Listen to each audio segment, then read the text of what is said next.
Você está assistindo Fica a Dica, um oferecimento de Faculdades Faxon e FJF. Faça seu futuro acontecer agora.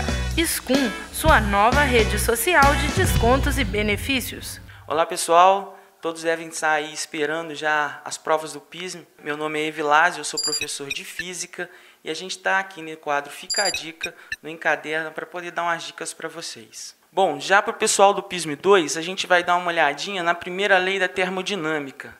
Tá? A primeira lei da termodinâmica ela diz o seguinte: se você tem um sistema termodinâmico que é constituído por um gás ideal, o que é um gás ideal? Um gás ideal é todo gás que está a alta temperatura. Quando um gás está a alta temperatura, independente do tipo de gás que você tem, ele vai se comportar sempre do mesmo jeito. Toda interação que você tem entre esse gás e o meio externo, ou seja, a troca de energia que existe entre esse sistema termodinâmico e o seu ambiente, é utilizado para fazer uma variação na energia interna e usado para poder realizar um trabalho. Bom, a gente pode pegar então essa primeira lei da termodinâmica e associar ela a algumas transformações. A primeira transformação é a que a gente usa, é a isobárica. É aquela transformação que tem pressão constante. Ou seja, numa transformação isobárica, a primeira lei da termodinâmica não sofre mudança, ela permanece da mesma forma. A segunda transformação que a gente tem é a transformação isocórica. E aqui a gente faz uma observação que você pode encontrar isocórica, isométrica, isovolumétrica. Todas essas três definições se referem ao mesmo tipo de transformação, que é a transformação onde você tem o volume constante. Então, a lei da termodinâmica, a primeira, se torna dessa forma para uma transformação isocórica, isovolumétrica ou isométrica. Bom, a terceira transformação é a isotérmica, que é a transformação aonde você tem a temperatura constante. Ou seja, para uma transformação isotérmica, a primeira lei da termodinâmica é utilizada dessa forma. Ou seja, todo o calor trocado com o meio é utilizado para realizar trabalho. Bom, e por fim, a última transformação, que é a adiabática, que é a transformação que ocorre quando você tem um sistema isolado. Se você não tem troca de calor com o meio, é sinal de que você tem que a variação da energia interna é igual a menos a realização de trabalho. Bom, uma outra observação é que pode cair a interpretação gráfica dessas transformações. É muito importante você saber como se comporta o gás, variando o volume, variando a temperatura, variando a pressão, tá? Porque pode cair.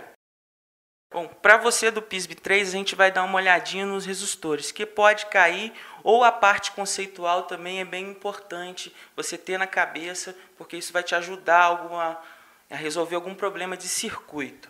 Toda vez que você tem resistores ligados em série, eles estão ligados por um único filamento. Então, a corrente elétrica que passa tanto em R1, quanto em R2, quanto em R3 é a mesma, que é igual à corrente total do seu circuito. Usando a lei de Ohms, que diz que a diferença de potencial é diretamente proporcional à corrente, a gente pode então associar uma diferença de potencial V1 aqui em R1, V2 aqui em R2 e V3 aqui em R3.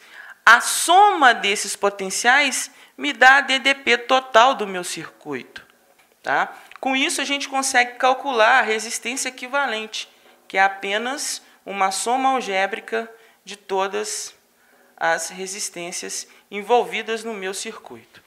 Já numa associação em paralelo, a gente tem que a corrente, toda vez que encontra um nó, ela se divide.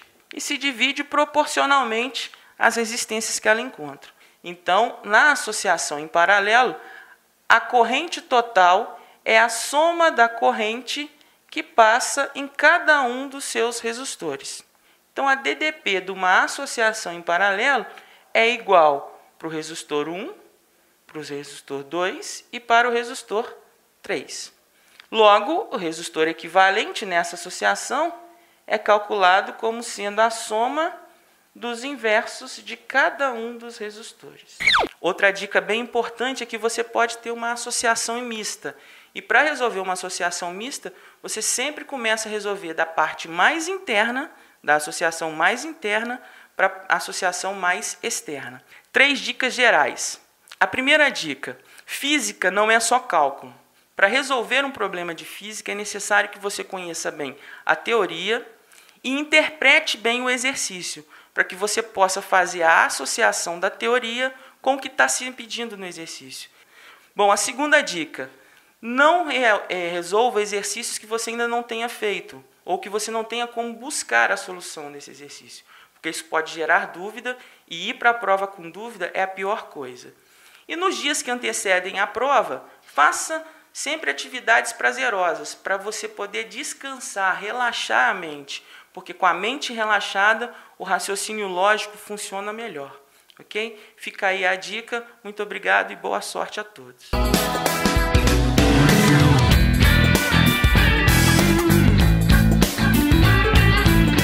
Para saber mais sobre esse assunto ou assistir a outras matérias no nosso canal multimídia, visite nosso portal ecaderno.com. Você pode ficar por dentro das nossas novidades também pelo Facebook e pelo Twitter. Ou, se preferir, mande suas dicas, comentários e sugestões para multimídia@ecaderno.com. A gente se vê no próximo programa.